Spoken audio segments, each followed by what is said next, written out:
성부와 성자와 성령의 이름으로 말씀을 드립니다. 네.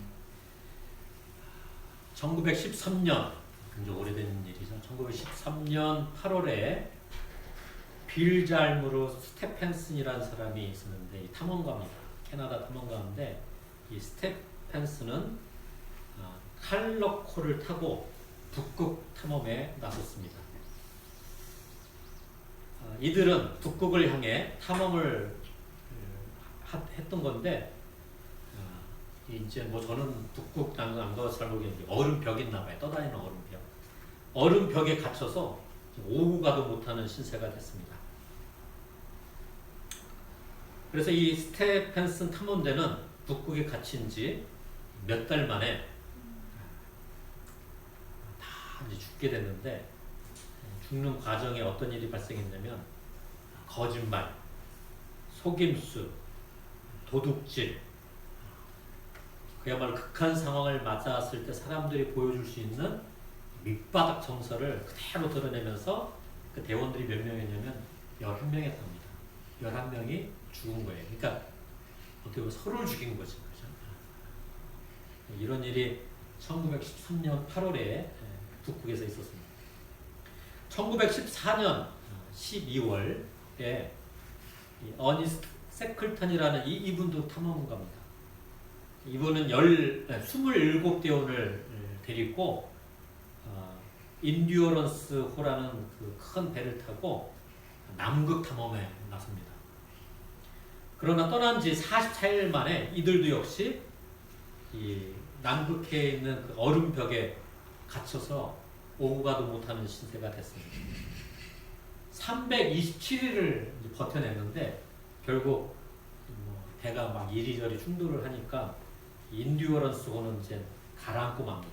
그래서 이제 가라앉으니까 보트를 타고 주변 이제 얼음 바닥 있는 곳에 이제 이 사람들이 27대원들이 가게 된 거죠.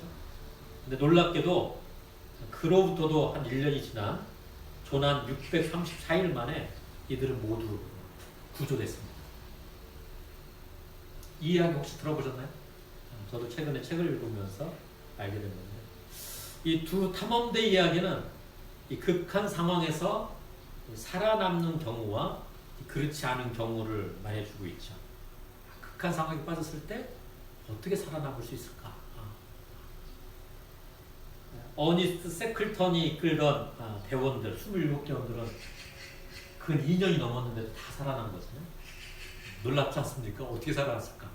앞서 제일 먼저 제가 얘기한 그 11명을 끌고 왔던 탐험대는 극한 상황에서 이게 거짓말, 속임수, 도둑질, 어떤 경우는 이제 그냥 다쳐서 죽는 경우도 있었겠지만 자기가 살아남기 위해서 뭔 짓을 했을 거예요. 그죠?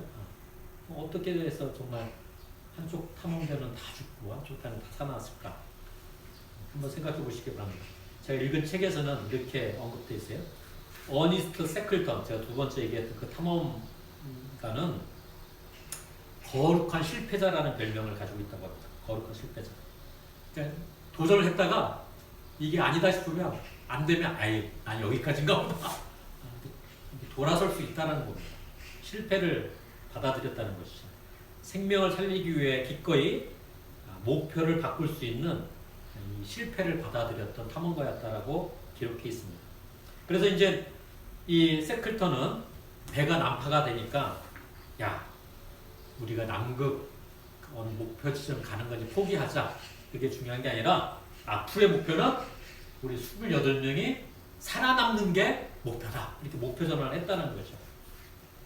그 목표 전환을 하는 그 마음에 뭐가 있었겠습니까? 야, 그 목표보다 더 중요한 거는 우리 생명이지 않겠느냐. 이런 마음과 태도가 있었기 때문에 극한 상황에서 살아남을 수 있었다는 것이죠. 그래, 목표가 중요한 게 아니라 우리 생명이 중요하다. 근데 또 하나가 더 있었다는 겁니다. 또 하나가 더. 어니스트 세클턴은 이 대원을 뽑을 때 이런 질문을 했다고 합니다. 너 노래 잘할 수 있냐? 이 질문을 했다는 겁니다. 노래 너 잘 할 수 있냐?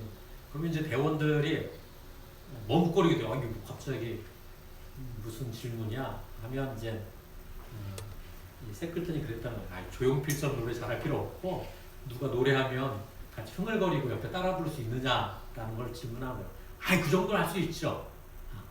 그 정도는 할 수 있죠 라고 대답하는 사람들을 대원으로 뽑았다는 겁니다.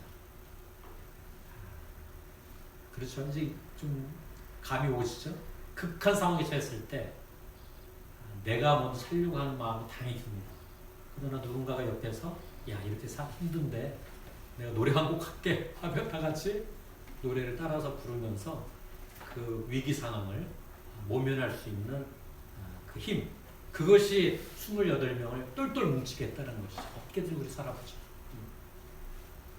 우리는 현재 기후위기라는 상황을 마주하고 있습니다. 인류의 생존과 정말 인류가 생존하느냐 그렇지 못하느냐와 관련되어 있는 말이죠. 기후위기. 여러분들 가운데 기후위기란 말을 들어보지 못한 분들은 없을 거라 생각합니다. 기후위기가 과연 무엇인가?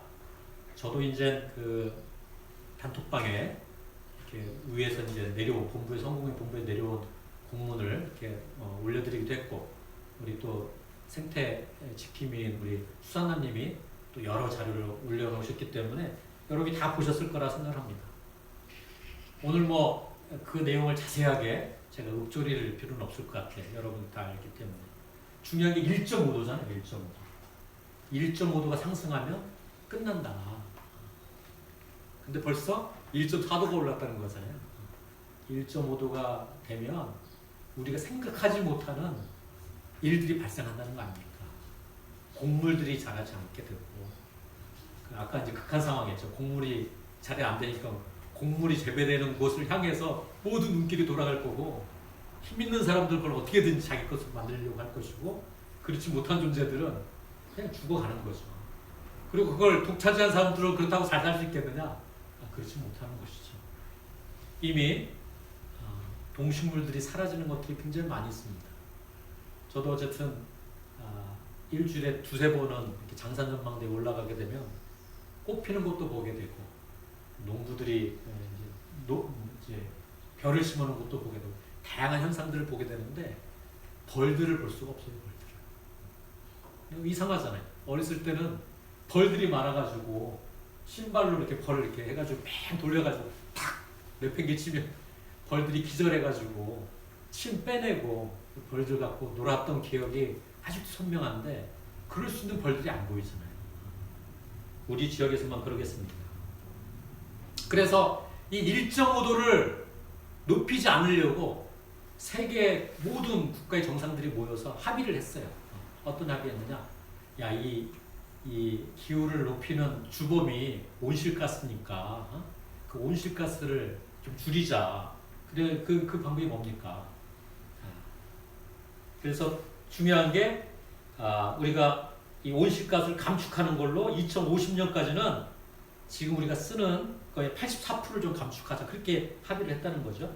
근데 2050년까지는 안 봐도 2030년까지는 현재 대비 43%의 온실가스를 감축해야하고 약속을 했던 거예요. 그러나 최근 자료를 보니까 뭐 불가능한 거죠. 2030년까지 49% 줄인다라는 게, 우리가 살아가는 패턴을 바꾸지 않으면, 급진적으로 바꾸지 않으면 불가능하다. 이게 뭐 모든 사람이 하는 얘기입니다. 과학자들이든 행정가든. 그러나 뭐 꿈쩍을 안 하는 거죠. 이 세상에 달리는 기차는 멈출 생각을 못 하는 거죠. 우리도 그래서 이 온실가스를 줄이는 방법으로 뭘 할 수 있을까? 뭘 할 수 있을까? 작은 거라도 해보자. 그래서 우리 이제 성공회 안에 있는 생명기후연대에서는 이 5가지 이제 뭐 이걸 자주 하면 좋겠지만 어쨌든 환경주의날은 이 정도는 해보자 해서 5가지 이렇게 제안을 했잖아요. 그래서 아마 웹잡으로 만들어서 단톡방에 올리기도 했습니다. 그 중에 하나가 대중교통을 좀 이용해보자. 그래서 오늘 우리도 대중교통을 이용했죠. 또 이제 우리 중앙교무과 안에는 환경안전위원회가 있습니다. 환경안전위원회. 여기서 또 이걸 논의를 했어요. 논의를 했는데 거기서 야, 우리가 다짐을 하는데 그 다짐이 오래 못 간다. 고작 해야 1년이다. 그래서 우리가 조금 뭐랄까 계명처럼 좀 크게 어디 써 붙여놔가지고 우리 삶의 지침을 할 수 있는 뭔가 문구를 한번 만들어 보자 이렇게 논의를 했어요. 그래서 나온 것이 뭐죠? 우리 수산다님 기억하세요? 수산다님을 대신해 제가 읽어드리면 우리는 내 이웃을 위해 불편하게 살고자 한다. 이거는 좀 불편하게 살자. 온실가스를 줄이는 방법은 그거밖에 없어요. 불편하게 사는 거죠. 1년 또는 한 번으로 끝나는 게 아니라 계명처럼 그래 나는 앞으로 불편하게 살 거야. 불편하게 살 거야. 그래서 이제 뭐 견물생심 뒤에 우리 만들어놨지만 참 저거 굉장히 불편한 일입니다. 저 정리하는 일 또 제 역할은 가끔 바닥 쓸고 1,000원짜리가 쌓이면 그거 모아가지고 통장에 넣는 일밖에는 저는 하는 게 없지만 누군가는 불편한 일을 감내하는 거잖아요. 또 누군가는 저기 있는 것을 활용하는 거잖아요. 더 좋은 게 있는데도 불구하고 가장 최근에는 이주민들에게도 야 우리 좀 불편하게 살자 이렇게 얘기했습니다. 제가 이렇게 청소를 하다 보면 우리 2층도 그렇지만 3층은 주일날 끝나고 나면 일요일날 끝나고 나면 종이컵이 이렇게 쌓여요. 야 이거 좀 그렇다. 다른 데는 몰라도 우리 소고개에서 운영하는 샬롬의 집은 그러지 말자. 그래서 선생님들하고 논의한 끝에 우리 비싼 건 안 되고 좀 형편이 어려우니까 싼 거라도 텀블러를 다 나눠줘서 한글 교실 오는 친구들에게 그걸 나눠줍시다. 그 이름을 쓰고 종이컵을 아예 치워버립시다. 그래서 그걸 물 떠먹으면 되지 않습니까? 그것도 우리 이주 노동자들도 그게 생활화 될 필요가 있겠습니다. 이렇게 안내해서 그걸 요즘에 나눠주고 있습니다. 이렇게 해서 정말 온실가스가 감축이 될 수 있을까? 그래서 2050년에는 우리가 생각하는 그 극한 상황이 오지 않을 수 있을까? 정말 심각하게 우리가 생각해 봐야 할 일이라고 생각합니다. 저는 이곳 파주에 와서 순례 운동을 하고 있지 않습니까? 저도 이렇게 순례자 흉내를 내는 거죠. 제가 뭐 순례자로 산다고 하지만 흉내를 내는 거지만 그러다 흉내를 내다 보니까 저한테 없던 게 생겨요. 아까 이제 제가 두 번째 얘기했던 그 어니스트 세클턴 탐험가 이분이 이제 대원들 뽑을 때 너 노래 잘할 수 있냐 이렇게 물어봤다고 하잖아요. 제가 옛날 같았으면 아유 그런 걸 물어봐 하고 아예 대원에 들어갈 생각도 못했을 거예요. 근데 제가 어느 순간부터 이렇게 뭐 노래도 잘 못하지만 누가 노래하면 막 흥얼거리 같이 따라서 하려고 하기도 하고 춤도 제대로 못 추지만 그래도 작년에 우리 이주민 노래자랑 할 때 보면 저도 막 일어나서 막 뭐라도 하잖아요. 이게 제가 이렇게 순례자로서 흉내라도 내니까 이 제 안에 예술적 감수성이 이렇게 살아나는 것 같아요. 저는 이제 그걸 조금 고급스럽게 표현하면 야 나도 아티스트가 돼가고 있다 이런 느낌을 많이 받습니다. 단순하게 살고자 하고 또 자발적으로 불편하게 살고자 하니까 제 안에 있는 그런 우리 종교적인 표현을 거는 영적 감수성이라고 합니다. 영적 감수성, 이 예술적 감각이 살아나는 것을 경험하게 되는 거죠. 그러다 보니까 좀 달라지는 부분이 있습니다. 이렇게 너저분하게 있는 데를 잘 외면을 못해요. 딱 하다가 발길이 멈춰서 잘 좀 한번 정돈해보고 또 죽어가는 화초들이 있으면 뭐 전문가는 더 잘 살릴 수 있겠지만 전 전문가가 그래도 한 번이라도 물이라도 한 번 더 담가보기도 하고 이렇게 그 존재도 이뻐 보이고 나도 이뻐 보일 수 있는 이쁜 걸 느낄 수 있는 그런 행동을 하게 된다는 것이죠. 오늘 서신 말씀처럼 제 안에 어떤 영적 감수성, 예술적 감각이 살아나니까 눈에 보이는 것만 보지 않고 눈에 보이지 않는 것도 보게 되는 그런 마음이 형성되더라. 그리고 이 예술적 감각이 살아난다는 게 저는 어떤 예술은 막 욕망을 불태우는 예술이 있긴 있지만 그거는 욕망의 굉장히 1단계라 생각하고 예술적 감수성이 더 생기게 되면 생명을 살리는 그런 일에 더 용기를 갖고 뛰어들 수 있겠다. 그리고 그럴수록 기쁨이 더 커진다는 것을 경험을 합니다. 저뿐만 아니라 아마 그런 예술적 감각에 따라 살아가는 사람들이 공히 경험하는 것이 아닐까 이 시간 말씀을 드립니다. 신앙이란 게 말 뭘까? 저는 신앙이란 예술이라고 생각합니다. 교리가 아니죠. 한때는 이 신앙을 어떤 교리로 생각한 지점이 있었어요. 그러다 보니까 어떻게 해요? 나와 다른 존재를 용납하지 않고 오히려 끔찍하게 그 교리의 명분을 가지고 다치게 하거나 죽이게 한 일도 있었죠. 그러나 이렇게 신앙생활을 하면서 또 성인들이 살아갔던 삶을 볼 때 신앙이란 예술인 것 같습니다. 예술. 그래서 이 신앙으로 산다는 것은 예술가로 살아간다는 것을 의미합니다. 우리의 영혼의 몸짓을 표현하는 것이죠. 우리의 영혼이 느끼고 또 하고자 하는 그 몸짓을 따라 살아가는 것. 그것이 예술가가 아니겠습니까? 이런 예술가로 살아갈 때 비로소 저는 앞서 우리 중앙교무부 환경위원회에서 환경안전위원회 제안, 야, 난 앞으로 불편하게 살겠습니다. 이걸 받아들일 수 있을 것 같아요. 이 예술가들은 그래 내가 까짓거 한 끼 뭐 안 먹어도 그만이지 가잖아요. 뭐 이렇게 뭔가 다른 대체하는 뭔가 힘이 있잖아요 그 안에. 앞서 저는 두 가지 탐험대 이야기를 소개했습니다. 앞으로 우리가 다가올 미래는 아마 극한 상황을 지금보다 더 극한 상황을 마주하게 될 텐데 우리가 어떻게 살 것이냐. 극한 상황이 더디올 수 있도록 행동도 해야겠지만 우리 안에 있는 이 영적 감수성, 이 예술성을 꽃피우는 마음과 태도를 형성해야 할 것이다. 그래야 함께 죽어가는 것이 아니라 그 안에서도 살려내는 어렵지만 우리 같이 살아보자. 야, 내가 노래 한 곡 할 테니까 따라서 불러. 그래 난 노래 잘 못하지만 난 옆에 춤출게.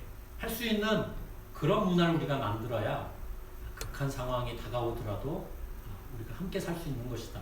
또 그런 마음으로 산다고 하면 저는 아마 그 극한 상황이 좀 더 나중에 올 수도 있을 거라는 믿음이 있습니다. 지극히 작은 존재까지도 이렇게 사랑할 수 있는 예술가로 살아가는 우리들이 되기를 이 시간 간절히 소망합니다. 성부와 성자와 성령의 이름으로 말씀을 드렸습니다. 아멘. 오늘의 말씀을 기억하며 잠시 침묵하겠습니다.